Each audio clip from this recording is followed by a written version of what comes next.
it was talked about what the earlier Shukadev Goswami, when he first started speaking, he talked about what the foolish people, they spend their time doing. What do they do? Just to recap, during the day, what do foolish people spend their time doing? Yeah, they try to earn wealth, and then they try to do what? Maintain their family members. Yeah, very good. And then what do they do at night? They have sex life and try to enjoy and sleep. Yes, sleep and sex life during the night. So this is the fool's path, as opposed to the devotee, who they also do some sleeping at night, but they try to get up very early, still during the nighttime, and they try to engage in sadhana. So that's why it's very important, if you're sleeping past sunrise, which unfortunately is happening here. It's a little harder in Syracuse in the summer because the sunrise is very early and it even sets very late here. It's unordinary, actually. But if we're sleeping during this time, we're missing the golden opportunity, and actually we're taking the fool's path. And then during the day, the devotee, they're not so interested in going out and making money, and they're not so interested in maintaining their relatives. They know that the Lord will provide all those things, actually. And they're interested in cultivating Bhagavad Bhajan, trying to actually render some service to the Lord in this life and cultivate that as a practice. Now, these two verses today will highlight that juxtaposition between the devotee and the fool. And sorry, anyone who might be listening, like, why are you calling me a fool? Well, you'll see the results of life, actually. We talked about yesterday, and also those who take the other path, their realization will be suffering in the end. If they're not already realizing the suffering of this world, they're going to realize it as life winds down for them in the old age, disease, and death phase of life. And they're probably already realizing it as they lose all their relatives and all these things happening. But, as we talked about yesterday, Krishna's giving us a higher reality. He's showing us that actually, no, only the body and the mind and the temporary things of this world are passing, but actually you have a different position. So you should be awakened to this. And you actually have an eternal prospect. And what is that? That's devotion to the Supreme Lord. So anyway, where we are now, Shukadev Goswami, he's talking about the simplicity of the devotee. How they give up all of the comforts of life, and how they really don't care. Let's see exactly what he's saying here. What's that? Yes, you also want to see. That's understandable. Yeah. So Shukadev Goswami, he ended his description of the Supreme Lord's universal form, from which everyone can meditate on the Lord. Then, after that, he starts mentioning how what's really happening in this world is people are but dreaming. They're dreaming of some reality, but actually, just like a dream, it's illusory and it's not really real and practical. And how they're not going to relish any tangible happiness in such places. And then he talks about what the enlightened persons do. And they should endeavor only for the minimum necessities of life. The dreaming people, they have all kinds of agendas and they have all kinds of big programs that they're working on. Okay, I'm building this thing here, I'm going to build this, and then I'm going to get this big career here and do this, and we're going to do this. Fine. No, not really. But you can spend your time like that. But the enlightened persons, they don't spend their time like that. They endeavor for only the minimum necessities of life and be intelligently fixed and never endeavor for unwanted things. Being competent to perceive practically that all such endeavors are merely hard labor for nothing. Anyone like doing hard labor for nothing? Nobody. So, this is what the fools are unfortunately doing in this world. And then he starts going into, when there are ample earthly flats to lie on, what's the necessity of cots and beds? And it's making us feel bad because we actually have some necessity for so many things. And he talks about the necessity of pillows, and when you could use the palms of your hands. What's the necessity of all these utensils when you can use your arms for pillows, and when you could use the palm of your hands for so many utensils. So, and when there's ample covering of the skins of trees, what's the necessity of clothing even? This is for the sages who took the forest life, because this was the practical thing, actually. You need to renounce general society. In modern day, actually, what you're all doing now is the best thing. To join a place where it's exclusively devoted to worship of the Lord. We're leaving the Maya of Syracuse behind, and we've entered the Lord's abode, where the whole emphasis here is worship and hearing about the Lord. So yeah, you can wear clothing and all these things. Please wear clothing, but at the same time, no more walking here and there in your underwear. So like this, it disturbs the mind. So anyway, keep your clothing on, but in the forest life, actually, there's not even need of clothing, in the ancient traditions. Then he says, also, if you do need some clothing, are there no torn clothes lying on the common road? There's torn clothing everywhere. Even now, there's so much giveaway clothing is there. You can you can buy cheap thrift clothing and things. What's the need for all kinds of, nice clothing and this, that, and the other thing? Do the trees which exist for maintaining others no longer give alms and charity? What's the use of making some opulent arrangements for food items when the trees are giving fruits? There's so much that's readily available. Maybe here we don't have that many trees giving fruits. It's actually opulent in America to have trees giving fruits. But actually, look, even here, look how many people are giving food items. What's the need to, let's go here and like this for food and this like that. Let's waste all our time and our money for all kinds of food items. Do the rivers being dried up no longer supply water to the thirsty? So we just go and get water for free at different places. What's the need of all the packaged bottled waters or some special drinks and, that we may, But it's all a waste of time and money and energy to get all these things. Are the caves of the mountains now closed above all, or does the Almighty Lord not protect the fully surrendered souls? So he's talking about, here it's actually illegal to live in caves. You're not allowed by the law. Maybe you can try to get away with it. But the principle is, what's the need of, I need to go get some big house, or I need to go get some place for myself, and let me spend all my time and my money maintaining all these things. Are there not places very readily available? Like many of you here, we all pack into one little space. We pay the bills of one house, but we all contribute together, and then, it's nice. So what's the need of all these opulences? So why then do the learned sages go to flatter those who are intoxicated by hard-earned wealth? So he's talking about the renunciates who they feel like they have to approach the rich people. And it's actually here, those who are actually intoxicated by hard-earned wealth, because those people will give them donations and things. This isn't so relevant for you or even us in this phase of life because we're earning money, but the renunciate, the sage, they're not earning anymore. They're not interested in earning.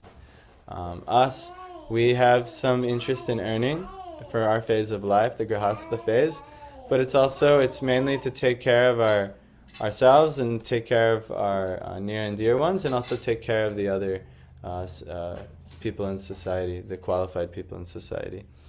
But even still, all of these principles, we should be detached from all of these things. We shouldn't, So Shukadeva Goswami is pointing out all of the futility of people working so hard for so many, to maintain certain aspects of life that really are, they're just a waste of time.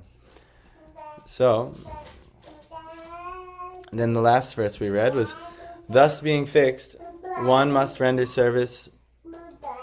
Oh no, this is what we're going to read today. So here we are. Ready? But before we begin, Mangalacharana. I always see like people like rocking the harmonium up here, but to me, I don't know. I don't like it at all. Let me see. I'll try it.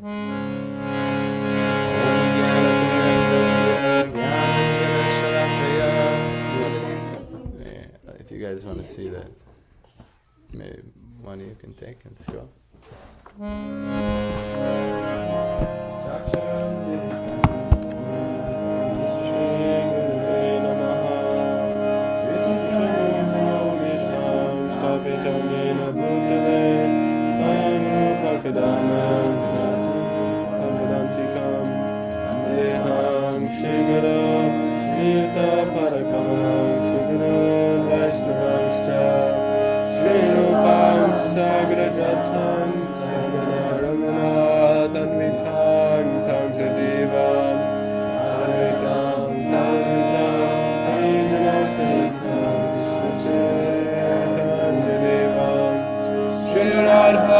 Krishna Paran Sagana Lalita Shri Shakanvitangsha He Krishna Karuna Sindhu Dinakanda Jagatate Kapesha Gopika Kanda Radhakanta Namosite Radhakanta Gaurangi Radhe Vrindavaneshwari Vishavanusite Devi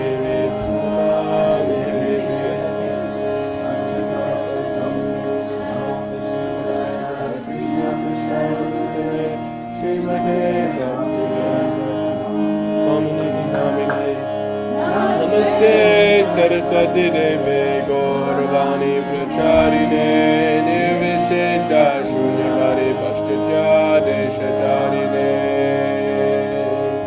Jai Shri Krishna Chaitanya Prabhu Nityananda Shri Advaita Gadadhara Sivasari Gaura Bhakta Vrinda Hare Krishna Krishna Krishna Hare Hare Hare Rama Rama Rama Hare Hare. We try to speak in today. I want to offer my obeisances unto Sri Guru. Without the blessings and mercy of the teachers in my life, I'd have nothing to offer, and especially what I share now, it's only valuable if it's in alignment with my Guru, and then also our whole lineage of Gurus. So I want to offer my obeisances unto all of them, all of our Gaudiya Guru Varga, from which the pure representatives of Krishna, who are so mercifully sharing his pure message, and then they train nice disciples who then again come and share messages, and then it reaches us. And finally, I want to offer my obeisances to all of my spiritual brothers and sisters, especially the four of you here at Mantra Central, but anyone online. Vanchakalpatarvishta kripasindhivevich patitanang pavanebhyo vaishnavebhyo namo namaha. So, we have been getting into it now. The thing that's going to happen when you read Bhagavatam, your whole idea of what is important in life is just going to get rocked to the core, and you're going to realize that, oh crap, I'm a fool, and that I better change some priorities in my life. And so the more we discuss the subject matter and deeply meditate on it and contemplate these things, the more we shift our life away from a life of working like a donkey for nothing, hard labor for nothing, Shukadev Goswami says. I think, what is it, Shrama Eva Hi Kevalam, something like that. Yeah, only hard work for nothing. So like this, we're not meant to do that. Life is for what? What's Prabhupada been saying in these purports? What's life for? Self-realization. Deepti is every day listening. It's very good. Self-realization. That's the only purpose of life. If you're a human being, it's okay, I have to realize who I am, I have to realize God, and I have to realize how can I perfect this situation here. And everything else, this is dream world, and fine, I may have to exist in this dream and try to offer it all to Krishna, but that's what it's all for. To try to offer back to Krishna so that you can be not only free from the dream, but you can actually be situated in reality. And that's in service to God, actually. So that's what we're really doing here. So this verse is going to talk about that. Evang swachite swata eva siddha Atma priyortho bhagavanananta Tam nirvito niyatartho bhajeta Sangsara hetu paramascha yatra Evam, thus, swachite, in one's own heart, swata, by his omnipotency, eva, certainly, siddha, fully represented, atma, the super soul, priya, very dear, artha, substance, Bhagavan, the Supreme Personality of Godhead, Ananta, the Eternal Unlimited, Tam, unto him, Nirvrita, being detached from the world, Niyata, permanent, Artha, supreme gain, Bhajeta, one must worship, Sangsara Hetu, the cause of the conditioned state of existence, Uparama, cessation, Cha, certainly, Yatra, in which. You know, this it's mentioned twice, artha, and artha is people are working very hard for this artha, wealth, right? But it's actually we're going to learn what the supreme gain is, the supreme wealth. Translation: thus being fixed, one must render service unto the Supersoul situated in one's own heart by his omnipotency. Because he is the almighty personality of Godhead, eternal and unlimited. He is the ultimate goal of life. And by worshipping him, one can end the cause of the conditioned state of existence. So, he is the real wealth here. So where does this say? Priortho, he is the most dear wealth, and also Niyatartho, he is the permanent supreme gain. This is real wealth is attaining the Lord. Prabhupada is going to say in his purport, as confirmed in Bhagavad Gita 1861, the Supreme Personality of Godhead, Sri Krishna, is the all-pervading, omnipresent Supersoul. Therefore, one who is a yogi can worship, one is a yogi can worship only him because he is the substance and not illusion. Every living creature, so I'll read it again, sorry. Therefore, one who is a yogi can worship only him because he is the substance and not illusion. He is the real substance of reality. Everything else you're chasing as wealth is what? Illusion. So, why engage with the illusory energy of the world, of the Lord? Okay, I need wealth, I need this thing, I need that thing, I need this thing. You do need some basics to maintain your life. He says work for the bare minimum necessities of life. But after that, then it's all illusion, actually. But the Lord He is the substance. Every living creature is engaging in the service of something else. A living being's constitutional position is to render service. But in the atmosphere of Maya or illusion, or the conditional state of existence, the conditioned soul seeks the service of illusion. A conditioned soul works in the service of his temporary body, bodily relatives like the wife and children, and the necessary paraphernalia for maintaining the body and bodily relations. So this is, a little slap in the face for most of us, because that's like, oh yeah, these are the things I'm working very hard to take care of my body. I'm working very hard to take care of my wife and my children, and I don't, I could be working much harder. But if my wife is asking that I work harder, I say, look, read this, wife. And you can see that this is not what life is about, actually. Life is about something else. So, because that can happen sometimes, because sometimes your bodily relatives, like wife and children, they can get very caught up and say, no, come on, we have to work for the illusion. We have an illusion to work for here. Come on. And so then they engage you and say, yeah, donkey, go. And then you're like, okay, and then you know, going. But that's not, and that's also, we should understand, if you are a wife or a child, you should not engage your husband like this.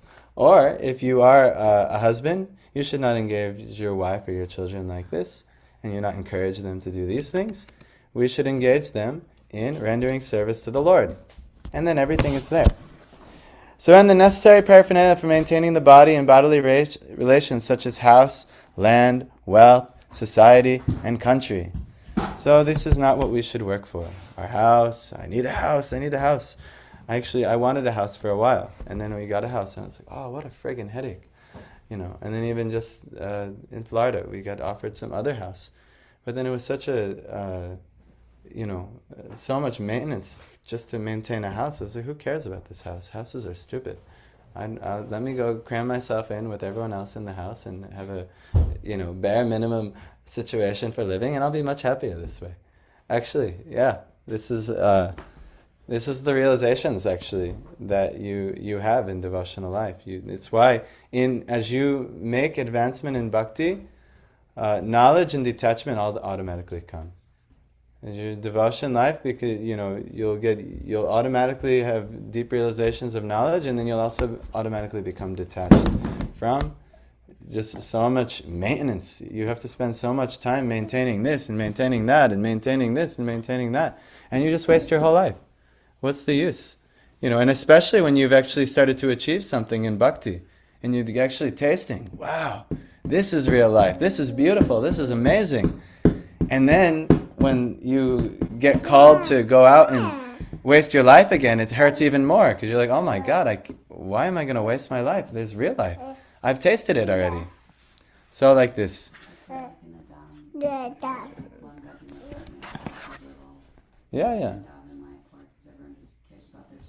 Yeah, everyone in the Dham, no one's got some big fancy house in the Dham. It's all just like, a big fancy house in the Dham is just like a brick building, and and this is considered fancy in the Dham. But if you have a space to live in the Dham, amazing.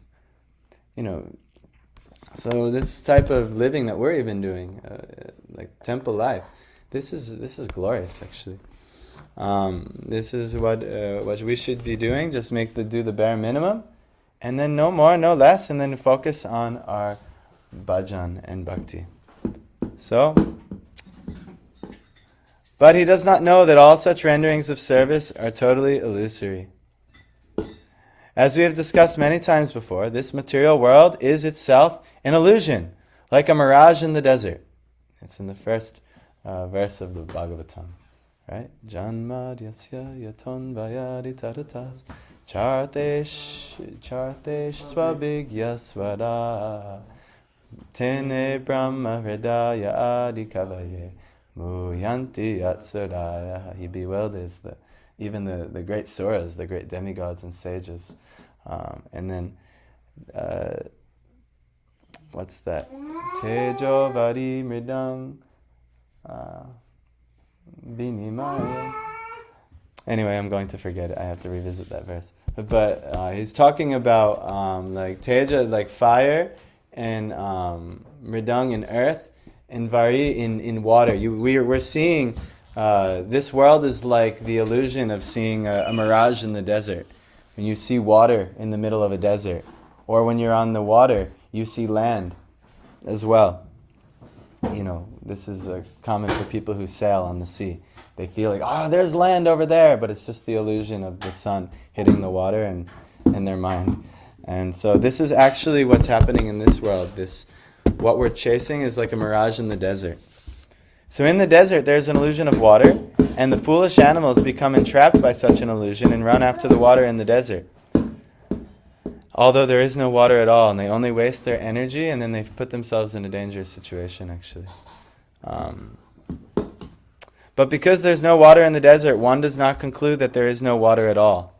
The intelligent person knows well that there is certainly water in the seas and oceans, but vast reservoirs of water are far, far away from the desert.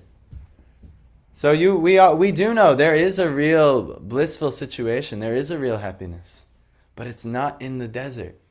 It's not in family life. It's not in career life. It's not in pleasing, your nation or your country or your society. It's in none of those things. It's in Lord and your service to the Lord. That's where you're going to find. So when you advance in your career life, it's happening, right? In your life, Tanu, it's happening very quickly. But your wealth is not how much salary you guys are making, or how nice your apartment is, or this or that, or even that your parents will be pleased, or that you guys can get married and all these things. And that's all very nice. Your real wealth will be in how much service capacity you have in your life. How much ability at home to make your place a place of worship of the Lord. The real value of a home is how many people are in the home worshiping the Lord with you. Prabhupada, he used to do this. He used to have his home and he rented up the upstairs and he actually devoted it to some sannyasis. And they had a preaching center out of his home. And he would always have people in his home for programs, and that's where the rift between his family started to happen. Because he was always engaged with the programs that were happening in his home, but his wife and children, they wanted certainly other things. They had other desires. So then some rift started to happen. And then eventually his wife sold his handwritten Bhagavatam, and then that was the last straw for him. But he tried for many years to maintain his family and and encourage them in the path of bhakti. But at some point, the souls will choose in this life what they want to focus on. And if they don't want to focus on bhakti, they certainly will not. And then, but for the one who does want to focus on bhakti and sees that, no, I'm not going to chase this desert, I'm not going to chase this nonsense life, then of course the rifts will start to come. So we have to be prepared. But in the same time, we should always try to engage everyone in bhakti. Okay, I'm here with my wife. Please come for Bhagavatam. Look, you can fold the laundry here in Bhagavatam. Bring Abhiram, it'll be fine. And we try to work together to understand these things. And so that's the ideal.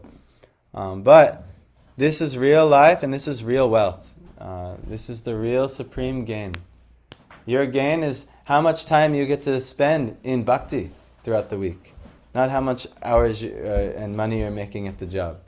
How many hours you get to spend in bhakti. That's your real gain. So sometimes it's happened here. We have people live here and they may not even value the real gain they've had, and they're chasing, no, I want these hours of work that I'm supposed to get. This is what I really want. That's happened. But actually, they might have seen, Krishna gave them an opportunity for great wealth already. They have the greatest wealth already. That's why even, I've tried many times to leave here, but every time, Krishna always says, no, look how wealthy you are. Not like money, but look how wealthy you really are in your life. So you should stay where there's great wealth. And this where there's service. Where you have service is great wealth. Where there's no service, then you're like in a desert, and you're chasing happiness and you never get it. It's always just over there. And it's coming. It's not coming. It's a mirage. You're in the desert. Get out of the desert, go to the sea. Go into the Lord's service. There you'll be very happy. Parth became a very wealthy man last night, actually. He went there, and, it's kind of a lot for him to take off of work and makes all the time to go to Rochester. It's not easy. I said, come on, Parth, I want to connect all these people to your Bhagavad Gita class. And then we talked to him, and then I don't know how many joined. How many think will join? Not sure. What? I'll get to know. Okay, so, but it seemed like there were very many interested. At least I saw like 12 or 15 who were like interested. And so Parth attained now 12 or 15 new souls that he gets to help in bhakti and help himself in bhakti. So Parth, he went there and became very wealthy, even though he might have put aside his endeavors for actual material wealth. Even ourselves yesterday, we told the whole ashram to come with us. And because we weren't here, there was some problem. You all got the message from the Airbnb. And I lost, this week on that room, I lost lots of wealth this week. Because I was supposed to have one of our other guests stay there, but she couldn't stay this week because there was other guests booked there that Friday night. And then we ended up taking the whole ashram because no one was here at the ashram. No one could tend to them. And then they ended up having to cancel. I had to give them a full refund. I lost all my wealth on that room. But Yes, it kind of stings. But at the same time, I actually gained real wealth last night. There was so much service that happened at that program last night. And there were so many people who were encouraged in bhakti. And it's Krishna showing me, what is real wealth? He's showing me, oh, if you stayed back, or even if we said, oh, Tanu, you should stay back, or Madhav, you should stay back, or something like that. But then actually their chance for real wealth would have been, they would have helped us get material wealth, but then, they would have lost the real wealth opportunity. So this should be understood, actually. This should be understood. And I'm trying to also understand. It's not easy too, because I also, I have the idea, well, if we earn more money, we can have better facility, even for devotion. But actually, no. If you have more service, and facilities for service are fine. But actually, it's not like this room here is being overfilled on Sunday programs. We need a bigger space or something like that. It's not true. Actually, we need way more people to come here before we need a better facility for service. So anyway, well, let's see what we can do. Okay, but he does not know that all such renderings of service to house, land, wealth, society, and country, they are totally illusory. Great. As we have discussed many times before, material world is like a mirage in the desert. But there is no water at all. That was the last thing we read. The intelligent person knows well that there's certainly water in the seas, oceans. So, and that's in devotion, one should therefore search for water in the vicinity of seas and oceans and not in the desert. Every one of us is searching after real happiness in life, namely eternal life, eternal or unlimited knowledge, and unending blissful life. But foolish people, remember we're talking about the fool's path, who have no knowledge of the substance search after the reality of life and the illusion. But what about them? This material body does not endure eternally, and everything in relation with this temporary body, such as the wife, children, society, and country, also changes along with the change of body. This is called samsara, or the repetition of birth, death, old age, and disease. We would like to find a solution for all these problems of life, but we do not know the way. Herein it is suggested that anyone who wants to make an end to these miseries of life, namely repetition of birth, death, disease, and old age, must take to this process of worshipping the Supreme Lord and not others, as it is also ultimately suggested in the Bhagavad Gita 1865. What's that verse? No.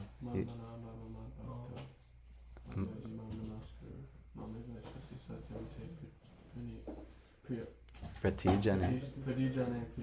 And what's it mean? Always think of me and become my devotee. Worship, offer your worship and homage unto me, and thus you will come to me. No, you forgot one. You could say homage and offer your obeisances unto me, and then. Thus you will come to me, and then he's telling Arjuna because he's his very dear friend, but he says always think of me, not always think of always think of your friend, always think of your relatives. That's right. That's it, right. And he says, I promise, pratijani, priyasime, because you're very dear to me. I promise you that you'll surely attain me if you do these things. So, it's a promise to all of us Krishna is making. So, just engage your time in this way. And if you have family and you have other things that are there, engage them. Yes, also join. Yes, actually, it's a great success in family life today because my wife is here in Bhagavatam and my son's here in Bhagavatam. So this is actually, this is what we need to do. If we want it all to end the cause of our conditional life, we must take to the worship of Lord Sri Krishna, who is present in everyone's heart by his natural affection for all living beings, who are actually the parts and parcels of the Lord.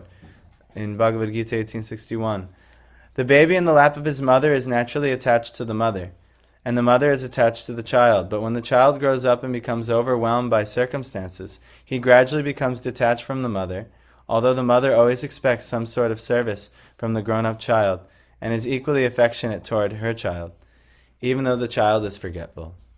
Similarly, because we are all part and parcel of the Lord is always affectionate to us, and He always tries to get us back home, back to Godhead. But we, the conditioned souls, do not care for Him, and run instead after the illusory bodily connections. So we see this, right? Just like Abhiram right now has so much affection for my wife, but in some years, it's natural, the children, because of now so many influences are happening in their life, they want friends and all these other things, then they're chasing after this and they begin to neglect the mother. And more and more and more they do like this. And so similarly, the Lord being like our mother, the Lord has given us life, He's given us everything, and He has given us the means for happiness in life. But then as we get overwhelmed by this world of Maya and the world of wealth and family and this, that, and the other, then we start giving prominence to them, and then we forget what is the actual purpose of life. Or maybe, it happened right when we came out of the womb, because that was the last time we actually have made any sincere prayer to the Lord. Because it said in the womb that it's such a painful situation for the living entity that he actually prays to God.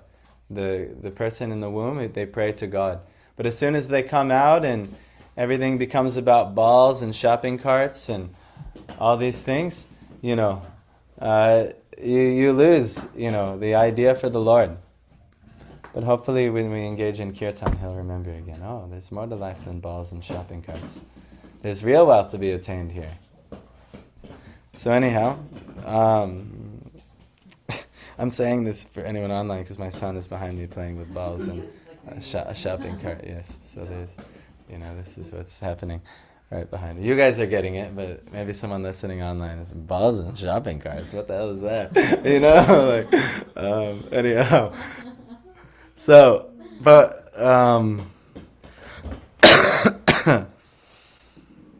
so when the child grows up and becomes overwhelmed by circumstance, he gradually becomes detached from the mother, although the mother always expects some sort of service from the grown-up child, and is equally affectionate toward her child, even though the child is forgetful. Similarly, because we are all part and parcel of the Lord is always affectionate to us, and He always tries to get us back home, back to Godhead. But we, the conditioned souls, do not care for Him, and run instead after the illusory bodily connections. We must therefore extricate ourselves from all illusory connections of the world, and seek reunion with the Lord, trying to render service unto Him, because He is the ultimate truth. In the things that are favorable for the Lord and things that are unfavorable for the Lord, in the Upadeshamrita, there's one principle that is identical. What is that identical principle?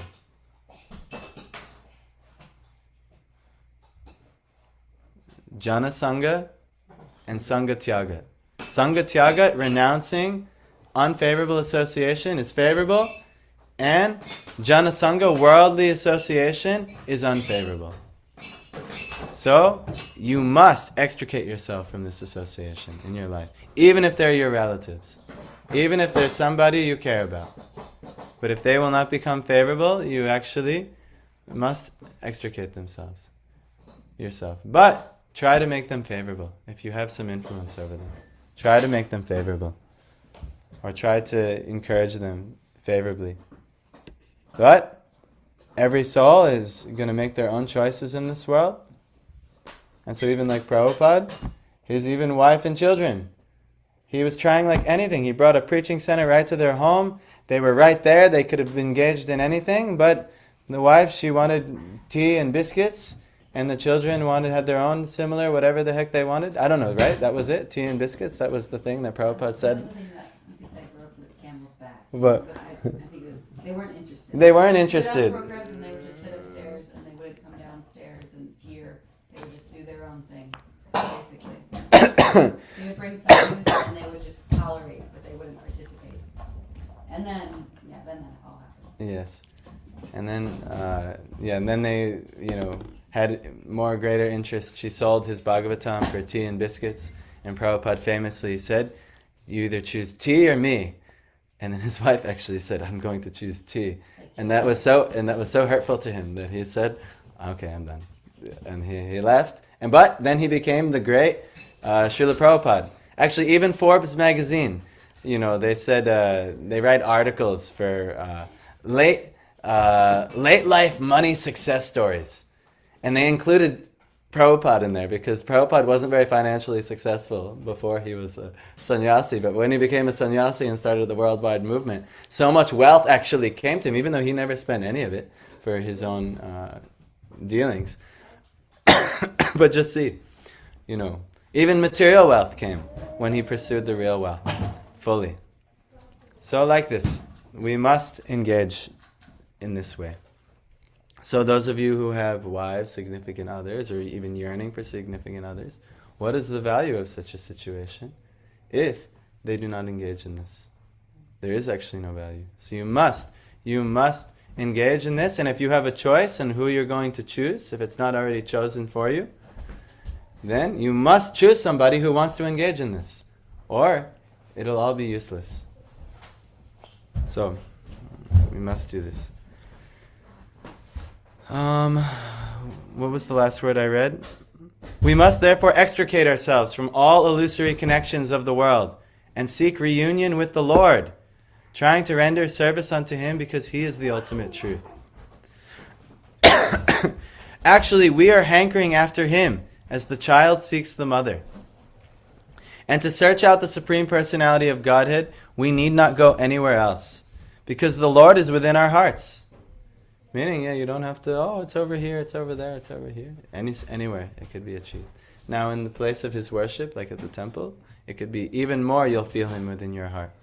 But it's not anywhere outside. This mood is in the heart.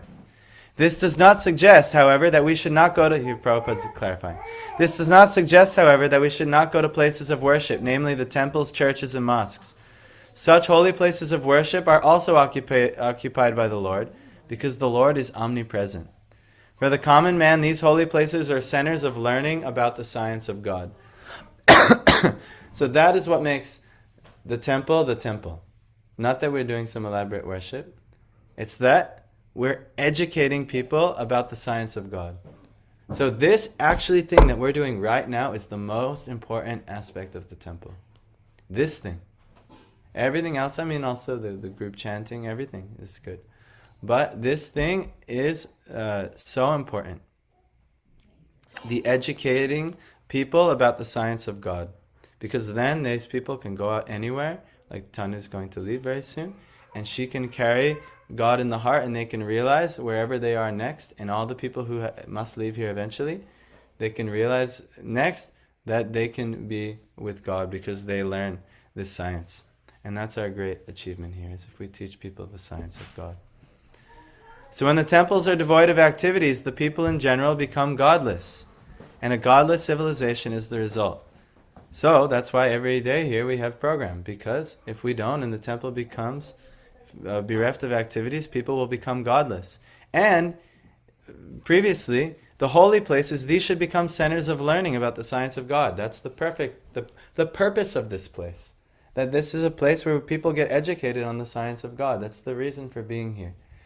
So, that should be the main focus of being here. You have an opportunity every day here. And even, don't worry, let's say you work somewhere else like Dipti, but you're very intelligent because you're still taking the opportunity. While I live at the temple, I'm going to get all of the resources of the temple, especially the education here. So, this is what we're doing. And you also have to give me time to go get educated myself, and that's why I have to go on pilgrimage and things like that, because I will not be able to effectively do any educating if I don't keep advancing my extended education and taking processes to more deeply understand these things myself.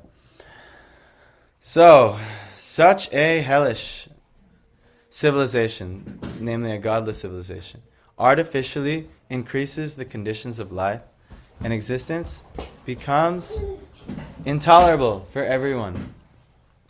The foolish leaders of a godless civilization try to devise... The foolish leaders of a godless civilization try to devise various plans to bring about peace and prosperity in the godless world under a patent trademark of materialism. So, And because such attempts are illusory only, the people elect incompetent blind leaders one after another who are incapable of offering solutions. So when Trump talks about how everyone's going to win no matter what, and what does the next song say? They've got money on their mind and something like this. Anyway, Yeah. So when they're doing this, and when that's what their message, it's all. And just see, his family just made like billions. He's like made the most money in the presidency than anyone ever did. Actually, it's wild. Even though he's so-called donating all of this, but he's so many things he's done. But this is the nature of these so-called offers of solutions materially. It's just a patent trademark of materialism. They're in it for themselves mostly, and maybe they'll leave you some scraps too. But ultimately, it won't give you peace, prosperity, or anything. Like when they promise, and people are so stupid, unfortunately, foolish, that they believe, yes, this one's offering me a better material circumstance. So therefore, my life will be better. But no, it doesn't work that way. It never does, and it never will. So you should understand, you're chasing a mirage in the desert. Don't chase this. So, if we want at all to end this anomaly of a godless civilization, we must follow the principles of revealed scriptures like the Srimad Bhagavatam, and follow the instruction of a person like Sri Shukadeva Goswami, who has no attraction for material gain. So this is what we must do. We should learn this Bhagavatam, we should learn from teachers who don't have any material attraction, and then, or at least learn from someone who has less material attraction than I do, and then you can make advancement. Let's read this one last one. Kastang tvanadritya paranuchintam rite pashunasating nama kurya pashyanjanang patitang vaitaranyang swakarma janpadita panjushanam. Kaha, who else? Tam, that. Tu, but. Anadritya, by neglecting. Para anuchintam, transcendental thoughts. Rite, without. Pashun, the materialist. Asatim, in the non-permanent. Nama, name. Koryat, will adopt. Pashyan, seeing definitely. Janam, the general mass of people. Patitam, fallen. Vaitaranyam, in Vaitarani, the river of suffering. Swakarmajan, produced from one's own work. Paritapan, suffering. Jushana, being overtaken by. So, actually, this Vaitarani river, it's going to be described later in the Bhagavatam. Do you know what it's composed of? It's composed of? Like the sexual fluids exchanged between Lord Shiva and Parvati, actually.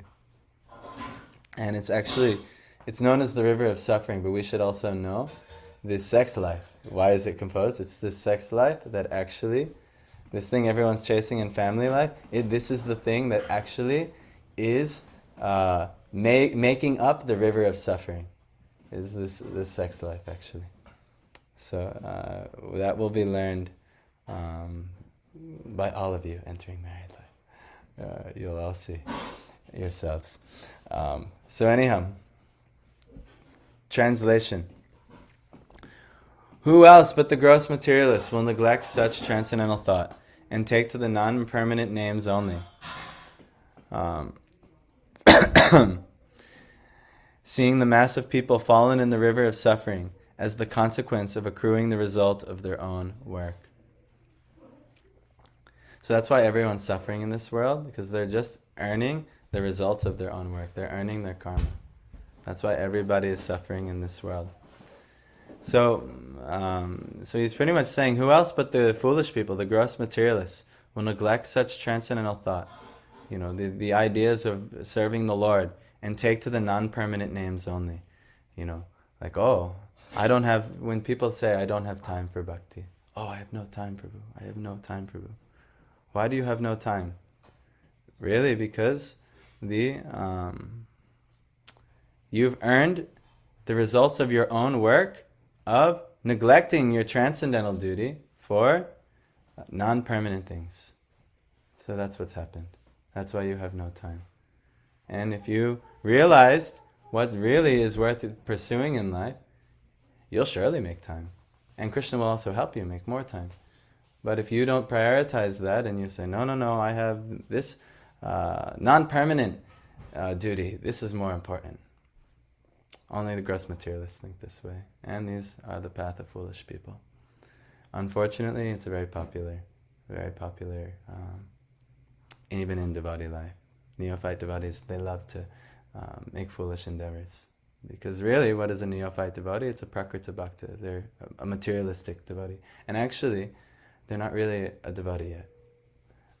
So that's why it's even said in certain places by acharyas that offenses to neophytes aren't considered Vaishnava aparad. It's sinful to make offenses to people unnecessarily, but because their thoughts are so materialistic, it's not really true Vaishnava aparad. True Vaishnava aparad is made to devotees who really are devotional, and if you make an offense to them, it's like finished. You've really messed up now. But when neophytes, when they get together, they quarrel. That's just natural, actually, because everyone's materialistic. So if you ever get in a scuffle with a devotee, which happens time to time, don't take it too hard unless they're a pure devotee. And then you'll know that you made a big boo-boo, because then your whole life will fall apart when you make an offense to a pure devotee. I've done it a few times, and I know, oh my God, I have to fix this immediately. You'll see. And you'll become bewildered by Maya when you make offense to advanced devotees, and you'll see, how did I fall into such illusion? And then you trace it back, because I was an idiot. Why did I do that to that devotee? Why did I neglect them or not properly consider them? Anyway, you'll all probably also will see that in your life at some point. So beware. When you fall yourself, you have a fall down? No, that's certainly the reason why you fell down. You neglected a pure devotee. So don't do that. Purport. In the Vedas, it is said that persons who are attached to demigods to the exclusion of the Supreme Personality of Godhead are like the animals who follow the herdsman even though they are taken to the slaughterhouse. That's nice. So yes, maybe all of your relatives who are worshipping like this,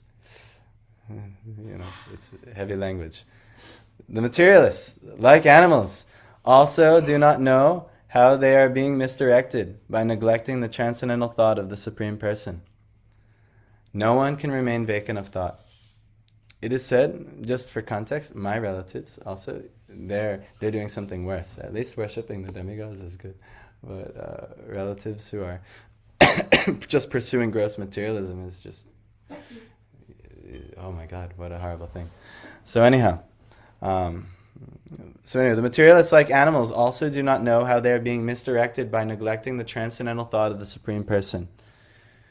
No one can remain vacant of thought. It is said that an idle brain is a devil's workshop, because a person who cannot think in the right way must think of something which may bring about disaster. So if you're not thinking about God, you're going to think about things that are going to ruin your life, actually, and going to lead you to slaughter.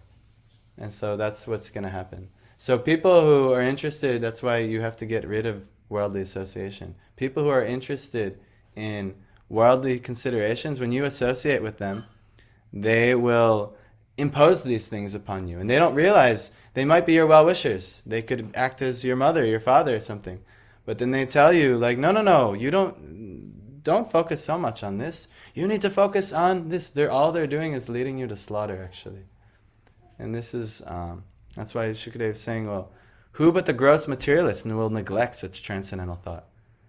The idea of worshipping God and spending your time in this way. And they'll tell you have so many other things to work about, to consider. But Shukadeva Goswami is you should work only for the bare necessities of life. And all other time should be spent in this way. Really think, what is the bare necessities I really need to work for? Some of you know, because I know you guys are hard workers. Think about it. Actually be honest with this situation. I don't know, and it's not my business to know. I don't need to, let me evaluate Parth at the lab all day. Let's see. Oh, could you have saved time and done more for devotional life? Maybe, I don't know, but it's not my job. It's his job. But I've seen, Parth is a good example, because I've seen over the years how Parth was an extremely hard worker at one point, and he's still an extremely hard worker, but he's now engaging and I'm seeing him work very hard to make time for his devotional life more and more and more. And he's surprising me week by week, how wow, how did you find time? You never would have been able to find time a year ago. But he's finding time. And Krishna's helping him as well. And he'll help you too, because you'll actually be in the transcendental situation, the transcendental thought. So he'll help you, get out of your karmic situations that have engaged you in materialism. He'll surely help you. But don't go right back in. And anyway, we'll see. The materialists are always worshipping some minor demigods, although this is condemned in the Bhagavad Gita 7.20. As long as a person is illusioned by material gains, he petitions the respective demigods to draw some particular benefit, which is after all illusory and non-permanent. So please know this. I know, there's no need to worship the demigods at all. You don't need to do any special puja for Lakshmi, for Ganesh, for anyone. Even though it's cultural, it's traditional, let your relatives do it, fine. You can even observe it with them if you want, but there's no need at all, and it's not recommended at all. It's actually time wasted from real worship. Understand who is empowering the demigods. You should respect the demigods, like a great personality, but understand who is empowering them. Who does the demigod itself worship for all of its, You have the highest thing. Don't neglect the highest thing. Oh, well, sometimes I considered, going to, I would go to church with my dad and things like that, time to time, to encourage him. But over time I realized that, it's great. This form of worship is great for him. But for me, I have the highest thing already. I have a great thing. I don't need to, I'm not going to get more nourished here than by just continuing what I've been doing and I know to be right. So don't ever think that, okay, well, it's good, it's Navratri now, so now it's time for Mother Durga, and it's Lakshmi Puja, Ganga Puja, and you can honor them on that day, but always relate it to the Lord. Like we would a few times. Every year, a big thing around here is Ganesh Puja. Everyone loves Ganesh, because he gets rid of their material obstacles. So the Hindus love Ganesh. But we like to go here, and we like to go and observe the Ganesh Pujas, but we like to tell the pastime of Ganesh's triumph over all the other demigods, because he accepted the name of Ram, the Supreme Lord. Or explain how Ganesh, he was the actual first writer of the Bhagavad Gita and the whole Mahabharata. And so these are the real glories of the demigods, how they serve the Lord. And so this, you're not worshipping them for anything. Oh, I need to worship Indra so we get rain. Oh my gosh, I need Lakshmi Devi, please, we need wealth. No, none of that is necessary. You worship the Lord, and because you're worshiping the Lord, and Lakshmi is also interested in worshiping the Lord, and she'll of course serve you. So, but materialists, are always worshipping some minor deity. Although this is condemned in the Bhagavad Gita. As long as a person is illusioned by material gains, he petitions the respective demigods to draw some particular benefit, which is after all illusory and non-permanent. That's all demigods can give. They give the temporary results of this world. That's all they give. The enlightened transcendentalist is not captivated by such illusory things. Therefore, he is always absorbed in the transcendental thought of the Supreme in different stages of realization, namely Brahman, Paramatma, and Bhagavan. In the previous verse, it is that one should think of the Supersoul, which is one step higher than the impersonal thought of Brahman. And as it was suggested in the case of contemplating the Virat Rupa, the personality of Godhead. So we should understand Shukadeva Goswami is explaining to us how to worship the Virat Rupa. That was the whole last chapter. And the Virat Rupa is seeing the cosmic body of God, the total body of God via all the seemingly impersonal things like the mountains, the trees, the sun, the sky, and this, that, and the other, the air, how to perceive all these things. But we're understanding the actual, by realization this way, we're understanding the super soul. You know, how there is a personality behind that's found, everything is part of this personality. And this personality is the foundation of all these things. That's why we respect all living entities. That's why in the Mahabharata, Bhima found Hanuman. And Hanuman, he was lying across the path. And Bhima couldn't get across the path because Hanuman. So Bhima said, please, monkey, just move your tail. And so Hanuman said, oh, I'm old and weak, I cannot move my tail. You'll have to move it for me. And so these things. So Bhima was, or just step over me, he's telling him. And Bhima is like, I'll never step over you because the super soul is within your heart, and I would be stepping over him. It's because he has this Paramatma realization. So Bhima said, if you won't move your tail, I'll move it for you. So he went to go lift Hanuman's tail and throw him across because Bhima's the strongest, but he couldn't even budge him. And then Hanuman gave a humbling of Bhima. You know this pastime in the Mahabharata? It's a very nice pastime. So, because this is why also, you should also, if you're ever at the temple, you should never step over someone. So sometimes I get like weird if I see, in Western culture we don't care about this at all. We step over each other, we don't mind. But even, actually one of the things I hate the most at my family's home is my dog. He's kind of fat and old now, but he lies right across the hallway and I can't get by. And the only way I could get by is if I step over him or I move him. And I'm like so annoyed. I'm like, come on. I'm always trying to like get him to move. So what I end up usually always doing is just like forcing him to move so I don't have to step over him. Maybe it's fanatical, I don't know. But these are some principles. But it's actually super soul realization. That's why you don't do these things.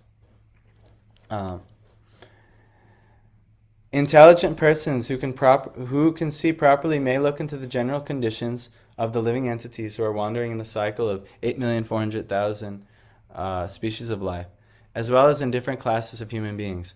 It is said that there is an everlasting belt of water called the river Vaitarani at the entrance of the plutonic planet of Yamaraj, who punishes sinners in different manners. I wonder if Prabhupada's going to mention. It will be mentioned later in the Bhagavatam, what this river is consisting of. Only a few of you, but a couple of you others, you missed it. Who did I tell? Just Deepthi and Pai? Do you know what the Vaitarani river is made of? It's composed of? No. It's the sexual fluids of Shiva and Parvati, actually. And it's emblematic because this of suffering is swam in by sex life, actually. Those who engage in sex life, this is the river of suffering. And you don't realize it now, you'll surely realize. Because it traps everybody in this material world. That's how we all get in family life. All these things. So anyway, there's a way out of it. Shukadeva Goswami is describing it. But anyway, the river Vaitarani, this belt of water called the river Vaitarani, at the entrance of the plutonic planet of Yamaraj, who punishes sinners in different manners. After being subjected to such sufferings, a sinner is awarded a particular species of life according to his deeds in the past. Such living entities as are punished by Yamaraj are seen in different varieties of conditioned life. Some of them are in heaven and some of them are in hell. Some of them are Brahmins and some of them are misers. But no one is happy in this material world, and all of them are either class A, B, or C prisoners, suffering because of their own deeds. So if you're a Brahmin, you're a class A prisoner. You have like a nicer situation in the prison. But you're still in a prison. And if you're a class C, you're like a total miser in this material world, miserable person. You're still a C prisoner, but you're still in the prison with the A prisoners and B prisoners. The Lord is impartial to all circumstances of the sufferings of the living entities. But to one who takes shelter at his lotus feet, the Lord gives proper protection, and he takes such a living entity back to himself. So again, who else but the gross materialist will neglect such transcendental thought? namely the service of the Supreme Lord, and take to the non-permanent names only. Like, pretty much the idea is, I'm too busy, Prabhu, I'm too busy for bhakti. I have non-permanent responsibility A, B, C, and D. This is all actually due to our materialism, unfortunately. Seeing the mass of people fallen in the river of suffering as the consequence of accruing the result of their own work. And what will happen to those people? They will be falling in the river of suffering as a consequence of choosing the wrong path. And we try to help them. We always try to encourage devotees to make time for your devotional life. And then yes, of course, we have to maintain our life. But bare minimum, not much.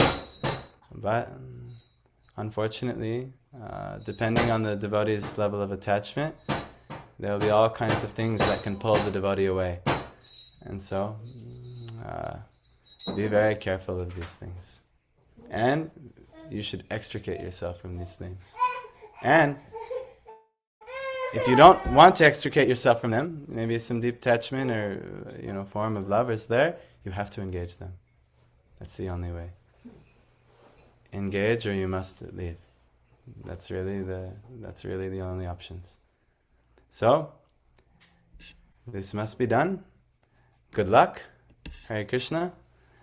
Grantharaj Srimad Bhagavatam Ki Jai.